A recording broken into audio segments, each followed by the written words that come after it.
വാസുവേ, Vasu, hello, ഇവിടെ ആരും ഇല്ലേ? അല്ല, ഔസേപ്പ് സാറോ? ഇരുന്നാട്ടെ. സൂക്ഷിക്കണം, കാലല്പം ഇളകുന്നതാ.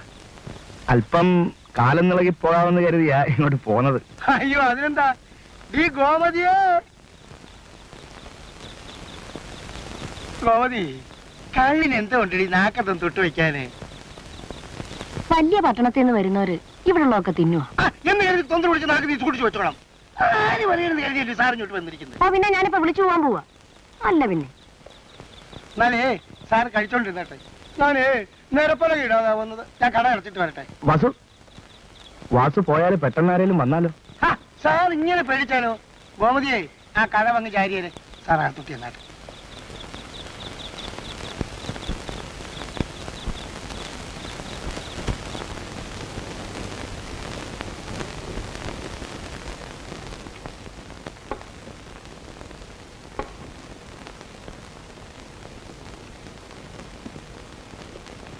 എന്നാ ഇതിങ്ങനെ വെച്ച് നോക്കിക്കൊണ്ടിരിക്കുന്നേ? തുടങ്ങി.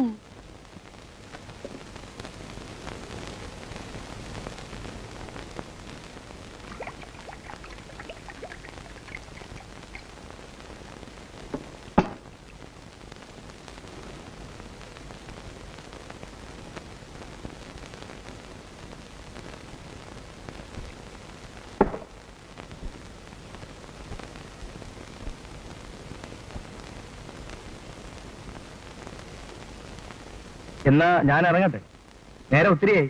അയ്യോ, അത് പറ്റിയല്ല. അങ്ങേര് വന്നിട്ടേ പോകാവൂ. അല്ലെങ്കിൽ എന്നെ നിലത്ത് നിർത്തുകയില്ല. അത്രയ്ക്ക് ആത്മാർത്ഥമാ. അടുത്തു കഴിഞ്ഞാല് കണ്ണിനിരിപ്പുണ്ട്, ഞാൻ കൊണ്ടുവരാം. ഒന്ന് വെറുതെ ഇരിക്കൂ കാക്ക. ഇക്കാക്കയാണ് അവൻ ആവശ്യമില്ലാത്ത എല്ലാ സപ്പോർട്ട് കൊടുക്കുന്നത്. സന്ധ്യ കഴിഞ്ഞാൽ ആരും പുറത്തു പോയെന്ന് ഞാൻ പറഞ്ഞത് എനിക്ക് വട്ടായുണ്ടോന്നുമല്ല, ഓരോ കാരണങ്ങളുള്ളതുകൊണ്ടാ. സൂക്ഷിച്ച എല്ലാവർക്കും കൊള്ളാം. ഇതൊക്കെ കൊണ്ടാണ് ഞാൻ ആദ്യമേ പറഞ്ഞത് ജോസഫ് വരണ്ട വരണ്ട എന്ന്. അവൻ എങ്ങോട്ട് പോകുന്നാ പറഞ്ഞത്? അമ്പലമൊക്കെ കാണണമെന്ന് പറഞ്ഞ് ക്യാമറയും കൊണ്ടാ പോയിരിക്കുന്നത്. അവനിങ്ങോട്ട് വരട്ടെ, ഞാൻ തന്നെ ചോദിച്ചോളാം.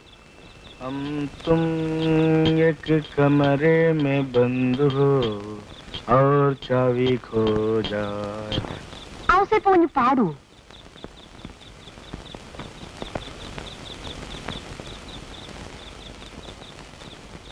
കൊള്ളാം. കുമാന്നല്ലയോ തൊണ്ടേന്ന് വരുന്നേ?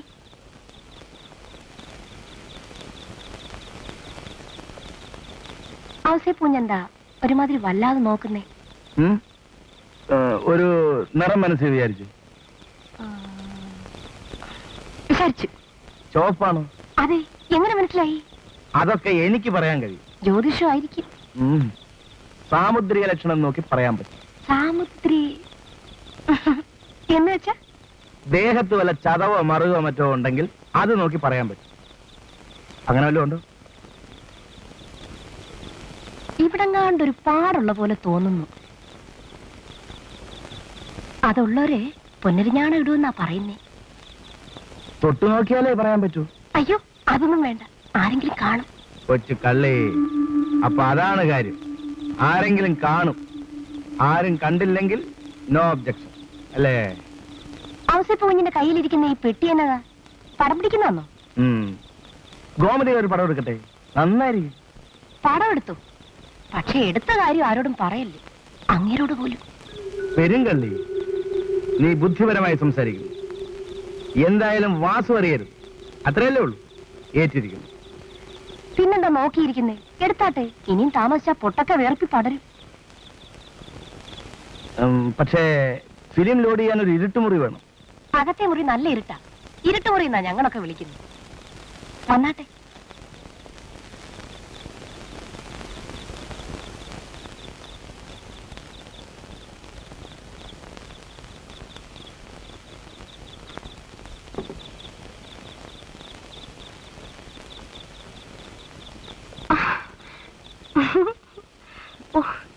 എന്തോന്നാ കുഞ്ഞത്?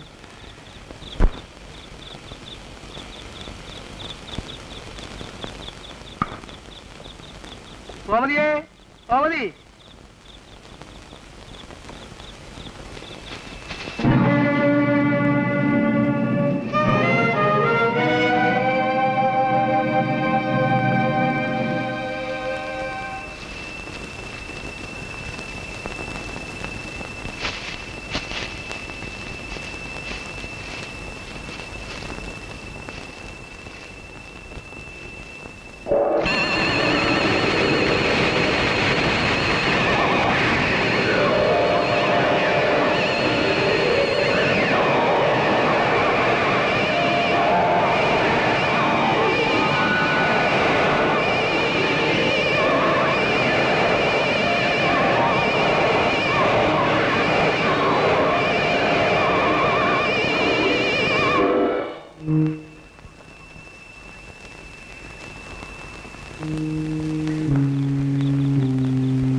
പറഞ്ഞിട്ടില്ലല്ലേ രാത്രി വൈകിയുള്ള സവാരി പാടില്ലെന്ന്?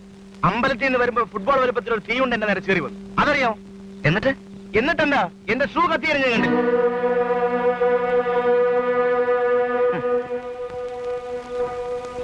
ജോസഫ് ജോസഫ് സദൻ, ഇക്കക്ക ഞാൻ സംസാരിച്ചിരുന്നപ്പോ സ്വരം കടുത്തിരുന്നോ? എന്താ ഇക്കക്ക? ഇനി പൊടിയനത് വിഷമുണ്ടായി കാണൂ. അതൊന്നുമില്ല. ആ, നീ പോയി ചോറുണ്ട്. എന്താ കറിയ കാര്യം? പറയാം. ഇക്കാക്ക വിഷമിക്കരുത്. ജോസഫ് മരണത്തിൽ നിന്ന് രക്ഷപ്പെട്ടു എന്ന് വിചാരിച്ചാൽ മതി. എന്നുവെച്ചാൽ ജോസഫ് കണ്ട തീയുണ്ട ദുർമന്ത്രവാദത്തിന്റെ ആജ്ഞാനുവൃത്തിയാണ്. അഗ്നിമുഖൻ എന്നാണ് എന്റെ പേര്. നീ എന്താണ് കറിയ ഈ പറയുന്നത്? അതേ കാക്ക, ഈ വീട്ടിൽ താമസിക്കുന്നവരുടെ നേർക്കുള്ള ആദ്യത്തെ ആക്രമണമാണിത്. ജോസഫ് രക്ഷപ്പെടാൻ തന്നെ കാരണം അവൻ ധരിച്ചിരുന്ന മുതലത്തോല് കൊണ്ടുള്ള ഷൂസാണ്. അതെന്താ അങ്ങനെ? മുതലത്തോല് ഇതിന് ബദ്ധവിരോധമാണ്. അതുകൊണ്ട് തൊഴിച്ചുകൊണ്ടാണ് അഗ്നിമുഖന്റെ കഥ കഴിഞ്ഞത്. ഇനിയും ആക്രമണം ഉണ്ടാകാം. നാം ശ്രദ്ധിക്കണം. നീ പറയുന്നത് കേട്ടിട്ട് എനിക്ക് കൂടി പേടി തോന്നുന്നു. പക്ഷേ ആരാണ് ഈ ദുർമന്ത്രവാദങ്ങൾക്ക് ഉത്തരവാദി? അതാണ് എനിക്കും പിടികിട്ടാത്തത്. ഏതായാലും ഈ വിവരം സദനോ ജോസഫോ അറിയണ്ട. വരും കൂണിരിക്കാം.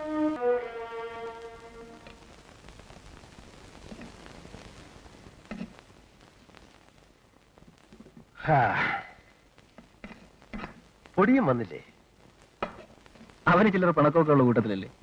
ഇക്കാക്ക ഒന്ന് വിളിച്ചാൽ വരും. പൊടിയാ മോനെ, പൊടിയാ.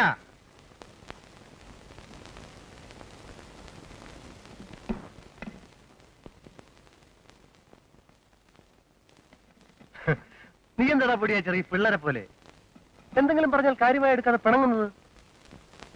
നീക്കറിയാ, നമ്മുടെ പൊടിയനൊന്ന് കുളിച്ച് മുടി ചെയ്യാതെ വന്നാൽ ഒരു പ്രത്യേക സൗന്ദര്യം തന്നെ അല്ലേ? പിന്നെ ഒന്ന് ചിരിക്കുക കൂടി ചെയ്താൽ പിന്നെ പറയാൻ വേണ്ട.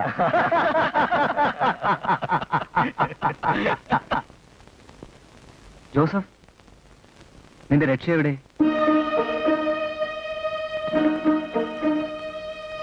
പോയി കുളിമുറിയിൽ നോക്ക്. ചിലപ്പോ കുളിക്കുന്നതിനിടയിൽ. ഇല്ല, കുളിക്കുമ്പോഴത് ഉണ്ടായിരുന്നതായി ഞാൻ ഓർമ്മിക്കുന്നില്ല. പിന്നെ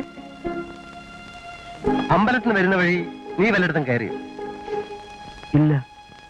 നല്ലവണ്ണം ആലോചിച്ച് നോക്ക്.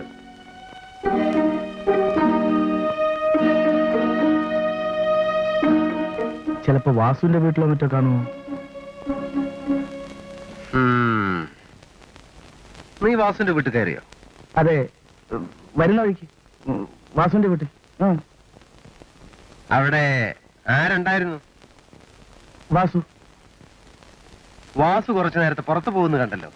ഉണ്ടായിരുന്നു കാക്ക. ഒടിയാടേ.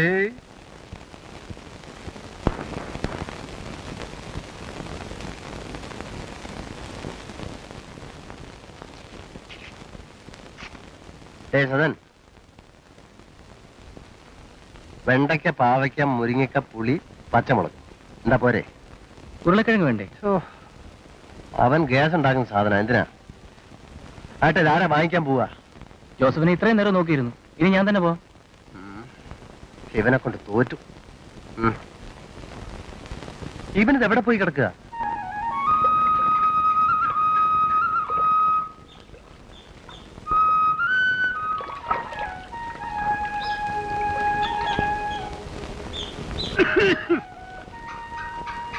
അല്ല വാസു, ഞാൻ ഈ ഭൂപ്രദേശത്തിന്റെ ഭംഗി ആസ്വദിക്കുകയായിരുന്നു. എത്ര മനോഹരമായ കാഴ്ച അല്ലേ? അതെ അതെ, കാഴ്ച മനോഹരം തന്നെ. സത്യം പറയുമോ വാസു, എത്രയോ വർഷം നഗരങ്ങളിൽ ഞാൻ മാറി മാറി കഴിഞ്ഞു. പക്ഷേ ശരിയായ പ്രകൃതി സൗന്ദര്യം ആസ്വദിക്കണമെങ്കിൽ ഇങ്ങനെയുള്ള ഗ്രാമങ്ങൾ വരണം. അല്ലേ വാസു? എനിക്കിത് എന്നും കാണുന്നോണ്ടൊരു പുതുമയില്ല. സാവ ഉണ്ടാട്ടെ.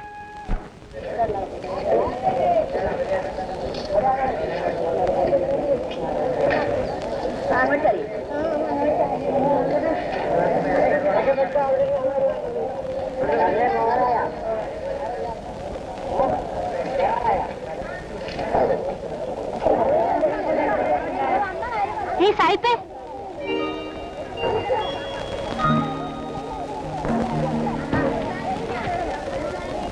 എന്താ സാഹിബ് നോക്കിയിരിക്കണ? വരണോ?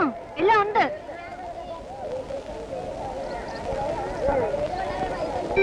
സാഹിബിന് എന്താ വേണ്ട? വെണ്ടയ്ക്ക, കത്തിരിക്ക, മുരിങ്ങയ്ക്ക, ചേന, പച്ചമുളക്, പടാലങ്ങ. അയ്യോ ഒന്ന് നിർത്ത്. ഞാൻ ഹോട്ടലിൽ നടന്നില്ല ഇതെല്ലാം കൂടെ വാങ്ങിക്കൊണ്ട് പോവാൻ. വാങ്ങണ സാഹിബ്, ഇല്ല ഇന്നത്തെ ചന്തയ്ക്ക് വന്നതാ. നാളേക്ക് വെച്ചാലും ചെയ്യൂല. വേണമെങ്കിൽ ഇപ്പൊ വാങ്ങിച്ചു. 5 മിനിറ്റ് കഴിഞ്ഞാൽ ഒരക്ഷരം ഇവിടെ ബാക്കി കാണൂല. ഇന്ന് ഏതായാലും ഒന്നും വേണ്ട. ഒന്നും വേണ്ടേ സാഹിബേ?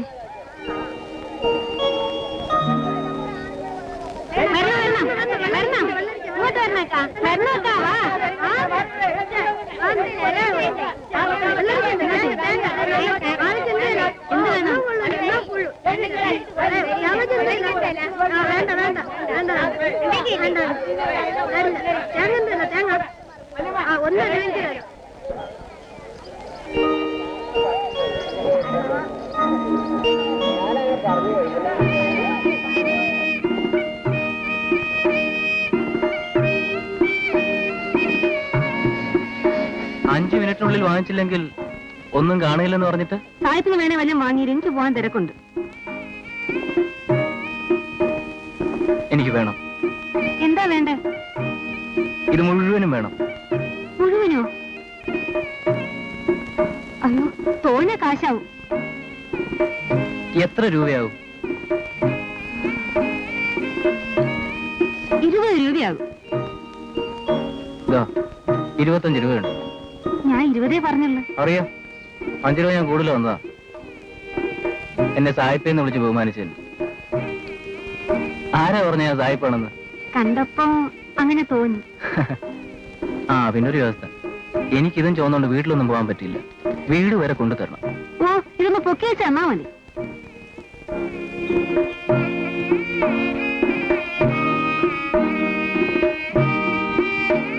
എന്താ ക്ഷീണിച്ചു പോയോ? സായിപ്പ് എവിടാ താമസിക്കുന്നത്? ഒരിടത്ത്.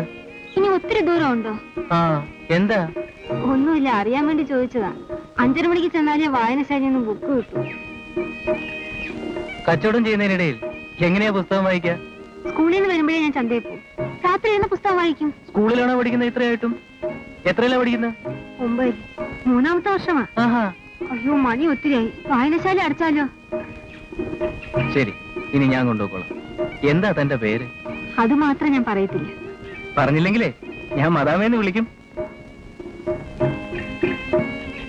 ആ അതിരിക്കട്ടെ, എന്നും ചന്തേ വരുമോ? ഉം. എന്നാ ഞാനും എന്തെങ്കിലും വാങ്ങാൻ വരാം.